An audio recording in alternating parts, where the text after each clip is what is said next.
Before starting the news, we would like to hear your opinion on the following poll.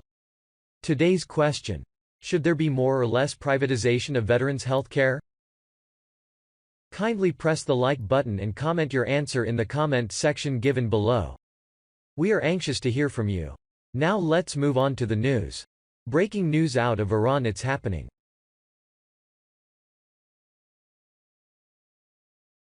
Iranian military leader instructs Iraqi militias prepare for proxy war in Middle East. By JonDougherty at the National Sentinel. Iran could be preparing to attack US and Israeli forces, and perhaps even arch-rival Saudi Arabia, though such assaults would not come directly from Tehran's forces. The Guardian reported Friday that Iran's most senior military leader met recently with militia leaders in Iraq and told them to prepare for proxy war. The news site noted further.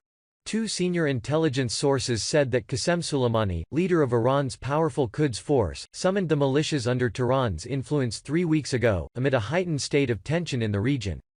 The move to mobilize Iran's regional allies is understood to have triggered fears in the US that Washington's interests in the Middle East are facing a pressing threat.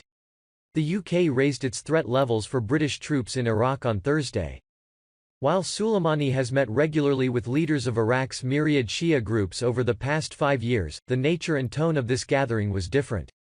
It wasn't quite a call to arms, but it wasn't far off, one source said. The meeting has led to a frenzy of diplomatic activity between US, British and Iraqi officials who are trying to banish the specter of clashes between Tehran and Washington and who now fear that Iraq could become an arena for conflict.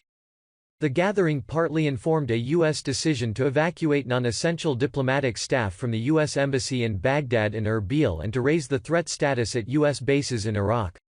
It also coincided with a perceived separate risk to U.S. interests and those of its allies in the Persian Gulf and led to a heightened threat that more than a decade of proxy conflicts may spill over into a direct clash between Washington and Tehran.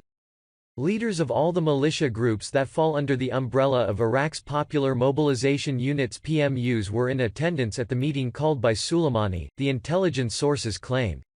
One senior figure who learned about the meeting had since met with Western officials to express concerns.